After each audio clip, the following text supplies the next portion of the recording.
के धार वैसे ही कम है और कैंची के धार दुनिया जान रही है कि वो कहीं जहीं जहाँ भी लड़ रहे हैं, वोट काटने के लड़ रहे हैं। अब किसका काटेंगे वो तो भविष्य में ही पता चल पाएगा, लेकिन मुझे ऐसा लगता है कि लालटेन छाप बुझने वाली और घुसपैठ एक मुद्दा पूरे संथाल पर नाम है। मैंने कहा है कि हम लोग एक रहेंगे, सेफ रहेंगे, फिर हम लोगों ने कहा है कि बटेंगे तो कटेंगे। एक बूढ़ी औरत ने मुझे बोला था कि गोगो दीदी योजना जो है वो बूढ़ी औरतों को सजा देने वाली योजना है और नई जो नवविवाहिता आती है उनको मजा देने के लिए 1000 दिया गया।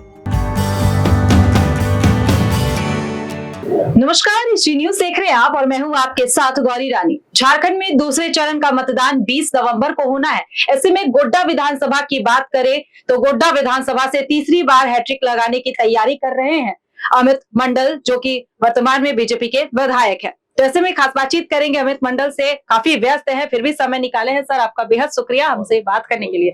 क्या कहेंगे, कैसी तैयारी है? तैयारी अच्छी है और मुझे लगता है कि जीत जनता की हो रही है, भारतीय जनता पार्टी की हो रही है। विपक्ष का हवा जो बनना था, बुलबुला बनना था, वो फूट चुका है। भारतीय जनता पार्टी के पक्ष में लहर है और मुझे लगता है अप्रत्याशित जीत होने वाली है। तमाम जनता हमारे साथ है। मोदी जी के कार्यक्रम के बाद और माहौल बदला बदला सा है और मुझे ऐसा लगता है कि जो विकास कार्य हुआ, जो सुख शांति हम लोगों ने दिया क्षेत्र को, वो क्षेत्र की जनता उसी के नाम पर बटन दबा रही है। लेकिन इस बार राजनीति समीकरण थोड़ा बदला बदला नजर आ रहा है गोड्डा में।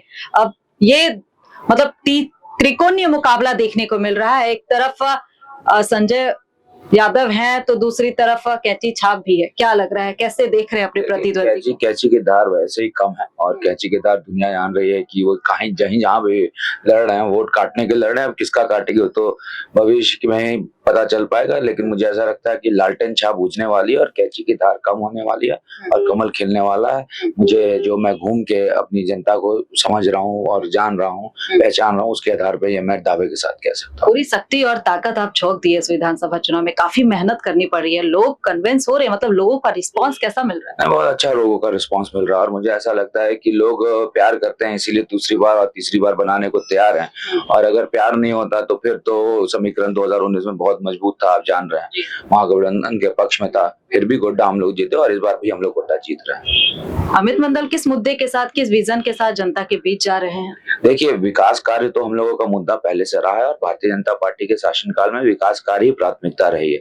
लेकिन हम लोग शांति, सुशासन और इस क्षेत्र को जो मैंने शांति 8 साल तक दी है, गुंडागर्दी बंद किया, आपराधिक तत्वों को समाप्त किया, उसके आधार पर वोट मांगने जा रहे हैं। घुसपैठ भी एक मुद्दा है और ये गोड्डा की बात करें तो संथाल परगना का ही एक हिस्सा है। कैसे देखते हैं इसको लेकर लोगों में कैसे जागरूक तो लोग हैं यहाँ पे। गोड्डा तो पॉलिटिकली एक्टिव है और घुसपैठ एक मुद्दा पूरे संथाल पर नाम है।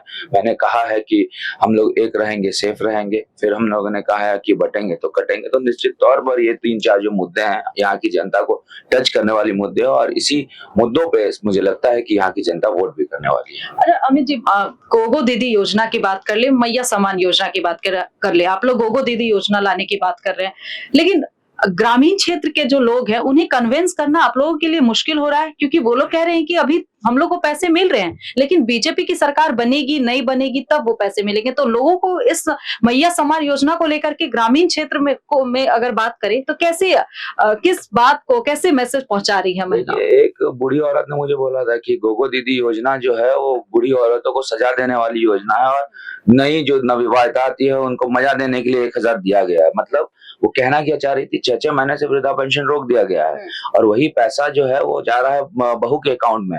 उन्हीं का पैसा को घुमा फिरा के उन्हीं को दे दिया जा रहा है। तो ये मैं नहीं कर रहा हूँ, स्वतः स्फूर्त लोग कह रहे हैं और लोगों को भी पता है कि ये जुमलेबाजी है और इस जुमलेबाजी में लोग नहीं फंसेंगे, क्योंकि मोदी की गारंटी पे सभी को यकीन है। तमाम ऐसी चीजें हैं जो लोग अपने आप बोल रहे हैं, मुझे कुछ ज्यादा बोलने की भी जरूरत नहीं पड़ रही।